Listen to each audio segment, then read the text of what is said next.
Welcome to Global Money Talk, brought to you by SamproTV. Greetings to all of our viewers from across the U.S., Korea, and around the world. We're coming to you live from the floor of the New York Stock Exchange in New York City, the financial capital of America. I'm Remy Blair, and joining me here on the trading floor this morning to weigh in on the top stories of the day is Tai Wong, independent proprietary trader.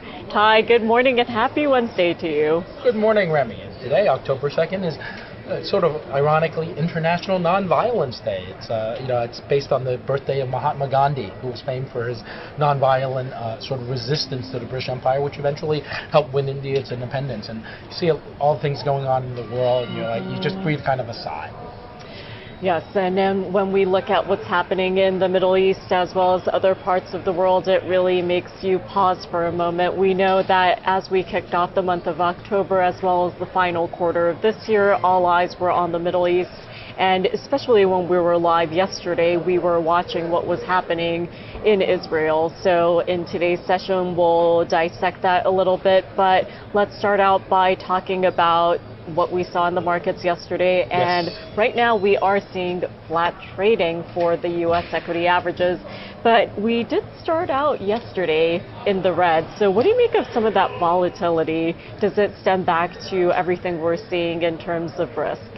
So I think there's a fair amount of uncertainty in the market right now. Mm-hmm. Every data point matters, as the Fed, as Powell has said, as the Fed is saying. So the market's unsure. Valuations are pretty high. Mm-hmm. We're at the beginning of a rate cut cycle. We're not sure how fast or how deep it's going to go. Mm-hmm. It seems likely that we will probably get down to probably somewhere around 4% by sometime next year.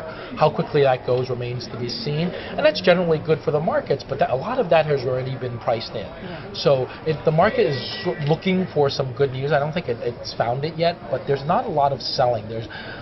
I don't think anybody says, the market's going to really come down from here, so I want to be short. But the buyers maybe it's just being a little tentative. Let's see what we get in the Middle East over the next week or so, and also what do payrolls look like? We got ADP this morning, which was stronger than expected, and the first bounce in sort of 3 months.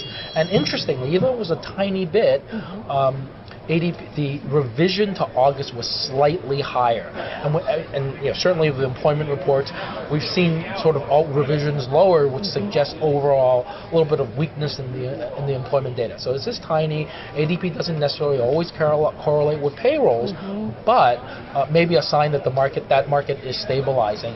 And interestingly enough, the stock market and the bond market don't like that.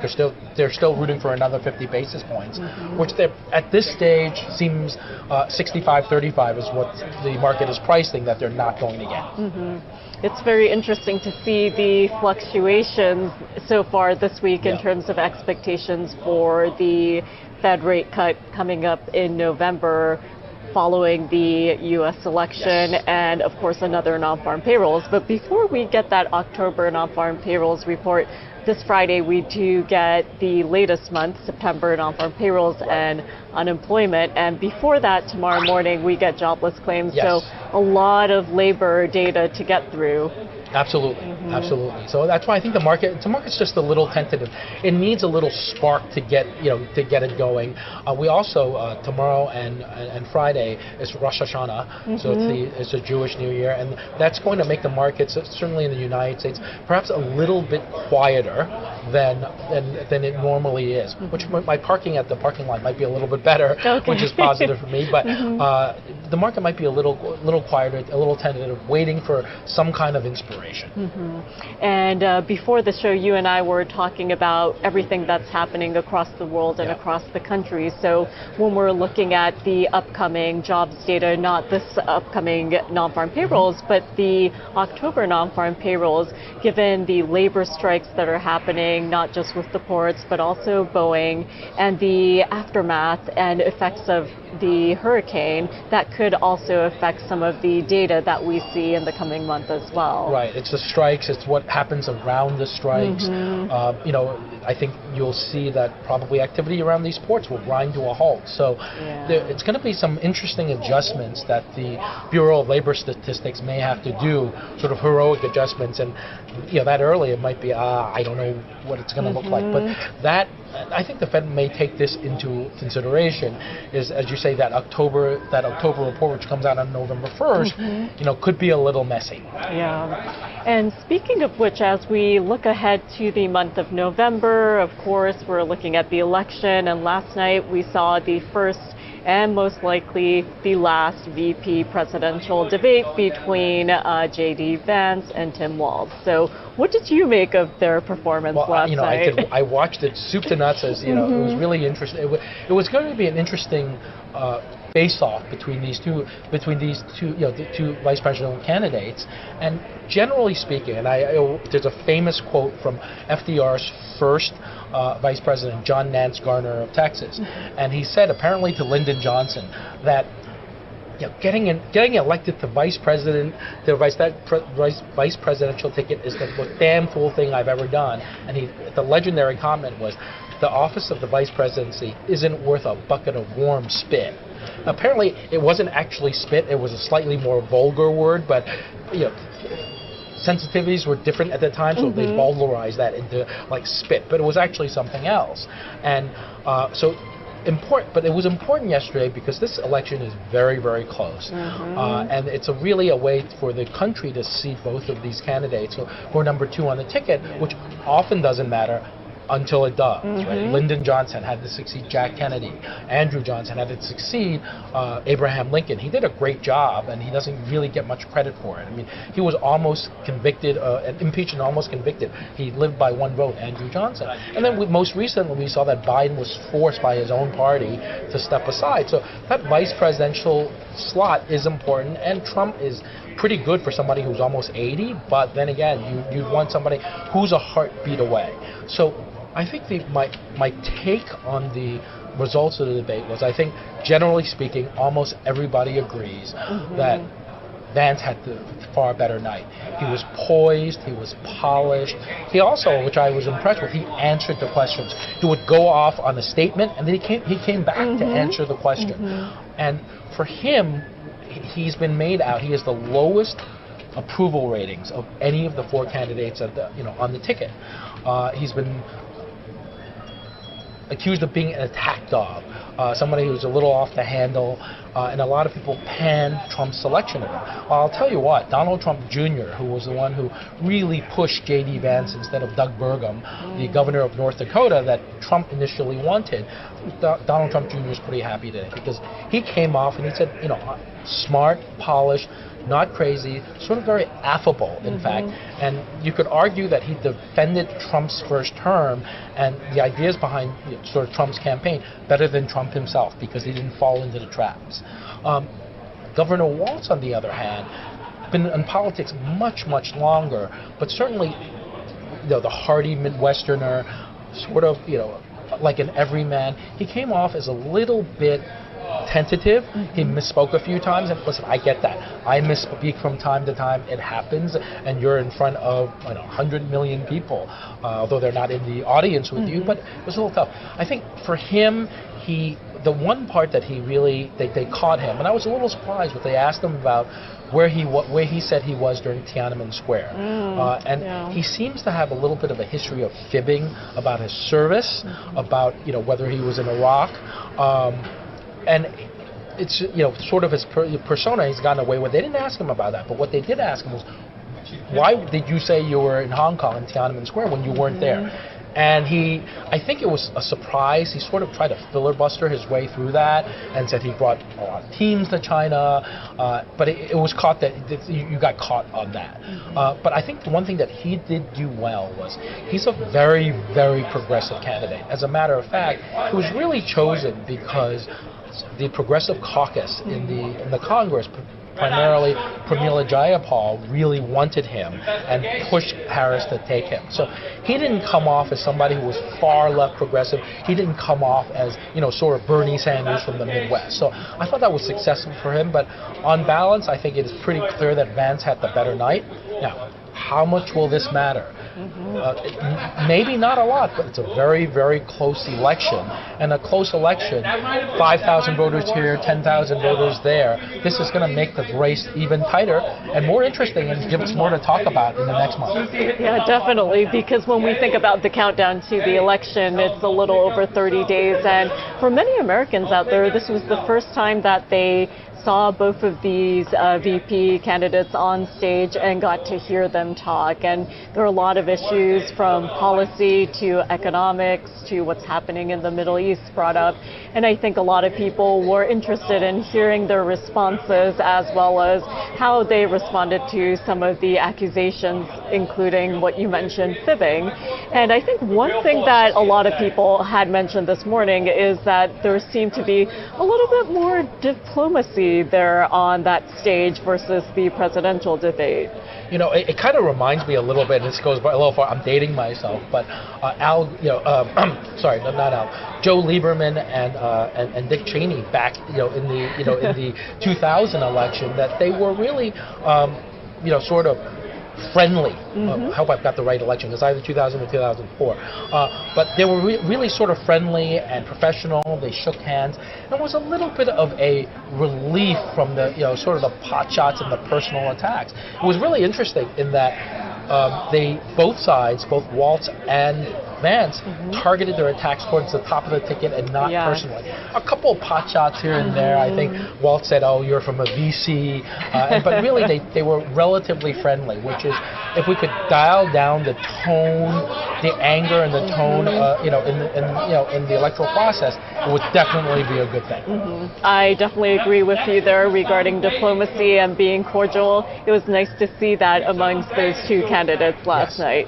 And speaking of which, so I do want to very quickly take a look at crude oil prices and what we are seeing right now in the Middle East. So we got EIA inventory numbers this morning. So given all of that, what do you make of the price action we've seen in the past 24 as well as 48 hours?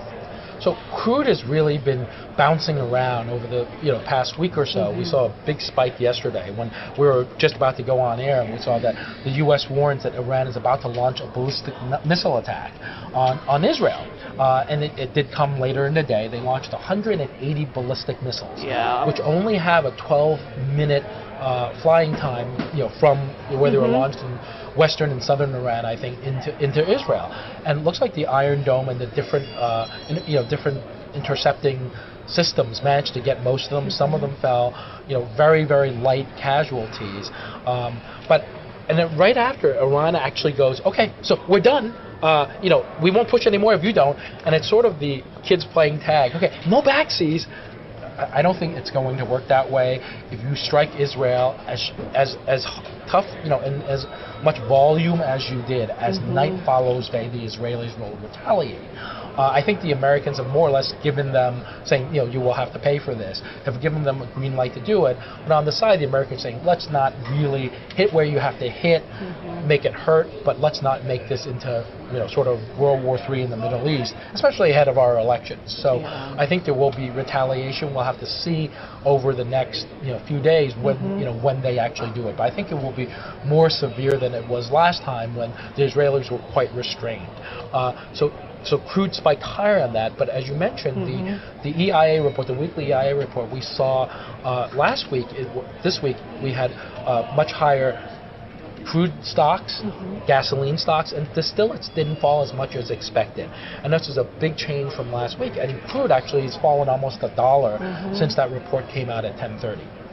The other thing that's interesting is Saudi Arabia has come out, as they often have to do, because they're the enforcer of the OPEC Plus cartel. And they said, listen, fellas, if you guys don't stop your naughtiness, and it was really directed towards Iraq and Kazakhstan and the Russians perhaps a little bit, if you don't stop this, we will open the spigots and we will drive crude down to $50. Watch us. They've done it before. OPEC only controls a little less than half of the world's oil supply, but if the Saudis open the spigot, they can definitely do that. So they're trying to enforce it. I think crude is going to bounce around, but we're not getting really a sharp move higher because the underlying demand isn't there. Not from China, not from the rest of the world. You see Europe is slowing down. So it's hard to fight the fundamentals. It's geopolitics against the fundamentals. And geopolitics will get, a short-term burst, but the fundamentals usually come back to play. And Tai, I'm glad you brought up both the inventory numbers as well as OPEC Plus, because given the rally that we saw in energy prices, particular crude, do you expect this to continue, or do you expect more range-bound trading given everything that's happening? It feels like it's going to be choppy because you can't. The Middle East continues to be a problem. Hezbollah, the Israelis are attacking Hezbollah. They're hitting parts of Beirut. They're really trying to degrade, so they're not getting dozens of missiles flying into northern Israel. And most Americans, we can't imagine that. I mean, imagine if somebody sent 180 ballistic missiles at the United States. That place probably wouldn't exist the next day. But the Israelis have lived with that. They're using this opportunity to try to buy themselves some security, some additional time. They've done almost a comprehensive job of it. I don't think it's finished. So I think that the market is going to be choppy. But I find it hard to see crude much higher from current levels unless something really drastic happens. And before we move away, we talked about the defense system that Israel has, but given the downgrade that the nation has received, what do you make of that, and what do you make of Israel's argument against that? So this year, Israel has spent so much time, energy, and treasure fighting, going into Gaza, fighting Hamas, most recently attacking Hezbollah, that the economy is probably going to be flat. There's going to be no growth this year. Their budget deficit is ballooning as expected. The growth is expected to be quite modest in 2025, which is why the ratings agencies have downgraded the Israel sovereign from, I think, A+ to A. So I don't think you can doubt the Israelis, even as a nation, from the left to the right, their will to fight and survive, but it does hurt their economy. There's not a lot of tourism right now. They've closed Israeli airspace, again. I don't think you're really going into Israel unless you really have a reason to be there. When you can sort of see, people took pictures from planes of the missiles as they were coming in.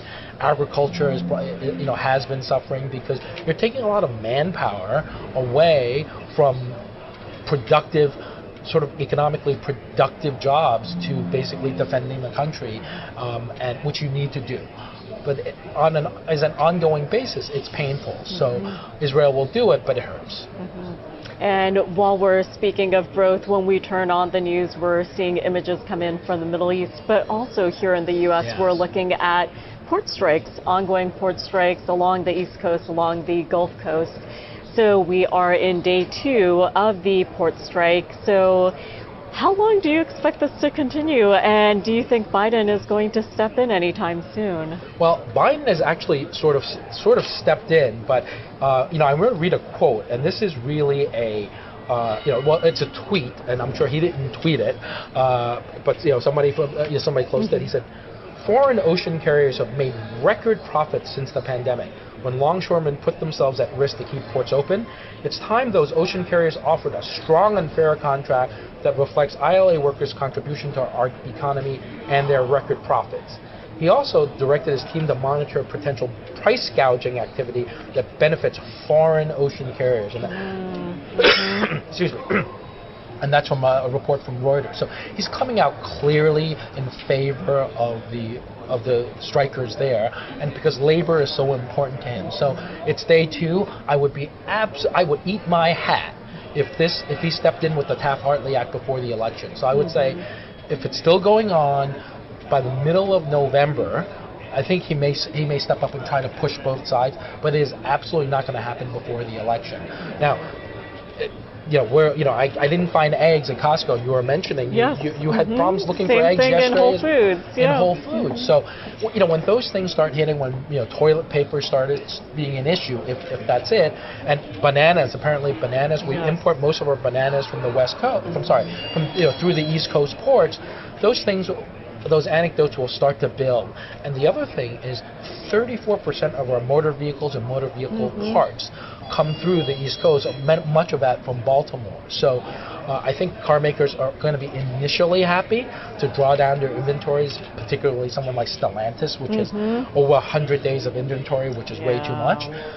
But eventually, it's going to even stop building cars in the U.S. because a lot of those parts actually come from Europe and Asia. So they will wait until past the election. We'll be talking about this, I bet, in day 44, and not just day 2.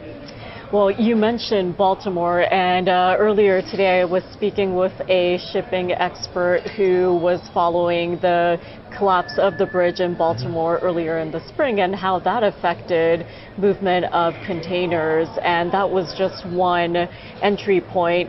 And the expert was saying that to actually be able to reroute, whether it's through Central America or all the way to the west coast of the U.S. versus the east coast or the Gulf Coast, that is quite an endeavor, and it does require a lot of maneuvering. It does. It's a much longer trip, and then you have to bring stuff from the West Coast to the East Coast, or you fly things in. Eventually, this could become quite inflationary. Maybe not across all the goods and services, but certainly in pockets, and that's going to probably it may slow down the Fed's ability to hike they'll say, okay, this is a short-term issue, but if inflation is starting to perk up over a month or two, the Fed will probably just do 25-point increments, or if it's bad enough, it is certainly possible they could pause if they go through, if they do November, if they do December, then they could think about pausing if this is not settled.